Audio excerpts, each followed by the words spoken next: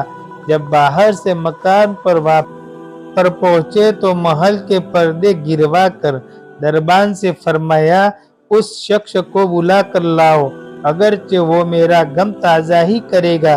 دربان میرے پاس آیا اور کہنے لگا کہ امیر المومنین نے بلایا ہے، اور اس بات کا خیال رکھنا کہ امیر پر صدمہ کا بہت اثر ہے۔ اگر تم 10 باتیں کرنا چاہتے ہو تو 5 ہی پر اپنی بات پوری کرنا۔ یہ کہہ کر وہ مجھے امیر کے پاس لے گیا۔ اس وقت بادشاہ بالکل تنہا بیٹھے تھے۔ مجھ سے فرمایا کہ میرے قریب آ جاؤ۔ میں قریب جا کر بیٹھ گیا۔ کہنے لگے، تم میرے اس بیٹے کو جانتے ہو؟ میں نے کہا، جی ہاں جانتا ہوں۔ کہنے لگے کہ وہ کیا کام کرتا تھا؟ میں نے کہا، گارے مٹی کو مزدوری کرتا تھا۔ کہنے لگے، تم نے بھی مزدوری پر کوئی کام اس سے کرایا تھا؟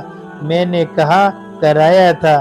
کہنے لگے کہ تم کو اس کا خیال نہ آیا کہ اس کی نبی کریم صلی اللہ علیہ وسلم سے قرابت تھی، کہ حضور صلی اللہ علیہ وسلم کے چچا حضرت عباس رضی اللہ تعالیٰ عنہ کی اولاد میں ہے؟ میں نے کہا، امیر المومنین، پہلے اللہ جل شانہ سے معذرت چاہتا ہوں، مجھے اس وقت اس کا علم ہی نہ تھا کہ یہ کون ہے۔ مجھے ان کے انتقال کے وقت ان کا حال معلوم ہوا۔ کہنے لگے کہ تم نے اپنے ہاتھ سے اس کو غسل دیا؟ میں نے کہا، جی ہاں۔ کہنے لگے، اپنا ہاتھ لاؤ۔ میرا ہاتھ لے کر اپنے سینے پر رکھ دیا اور چند شعر پڑھے، جن کا ترجمہ یہ ہے: اے وہ مسافر جس پر میرا دل پگھل رہا ہے اور میری آنکھیں اس پر آنسو بہا رہی ہے، اے وہ شخص جس کا مکان یعنی قبر دور ہے لیکن اس کا غم میرے قریب، بے شک موت ہر اچھے سے اچھے عیش کو مقدر کر لیتی ہے۔ وہ مسافر ایک چاند کا ٹکڑا تھا جو خالص چاندی کی ٹہنی پر تھا، بس چاند کا ٹکڑا بھی قبر میں پہنچ گیا اور چاندی کی ٹہنی بھی قبر میں پہنچ گئی۔ اس کے بعد ہارون رشید نے بصرہ اس کی قبر پر جانے کا ارادہ کیا۔ ابو عامر ساتھ تھے۔ اس کی قبر پر پہنچ کر ہارون رشید نے چند شعر پڑھے، جن کا ترجمہ یہ ہے: اے وہ مسافر جو اپنے سفر سے کبھی بھی نہ لوٹے گا، موت نے کم عمری کے زمانے میں اس کو جلدی سے اچک لیا۔ اے میری آنکھوں کی ٹھنڈک، تو میرے لیے انس اور دل کا چین تھا۔ لمبی راتوں میں بھی اور مختصر راتوں میں بھی تو نے موت کا وہ پیالہ پیا ہے جس کو عنقریب تیرا بوڑھا باپ بڑھاپے کی حالت میں پیے گا، بلکہ دنیا کا ہر آدمی اس کو پیے گا، چاہے وہ جنگل کا رہنے والا ہو یا شہر کا رہنے والا۔ بس سب تعریفیں اسی اللہ کے لیے جس کی لکھی ہوئی تقدیر کے یہ کرشمے ہے۔ ابو عامر کہتے ہیں کہ اس کے بعد جو رات آئی تو میں اپنے وظائف پورے کر کے لیٹا ہی تھا کہ میں نے خواب میں ایک نور کا کعبہ دیکھا جس کے اوپر نور ہی نور پھیل رہا ہے۔ اس نور کے بادل میں اس لڑکے نے مجھے آواز دے کر کہا، ابو عامر، تمہیں اللہ تعالیٰ جزائے خیر عطا فرمائے۔ میں نے اس سے پوچھا کہ میرے پیارے، تیرا کیا حال گزرا؟ اس نے کہا کہ میں ایسے مولا کی طرف پہنچا ہوں جو بہت کریم ہے اور مجھ سے بہت راضی ہے۔ مجھے اس مالک نے وہ چیزیں عطا کی جو کبھی نہ کسی آنکھوں نے دیکھی، نہ کان نے سنی، نہ کسی کے دل پر اس کا خیال گزرا۔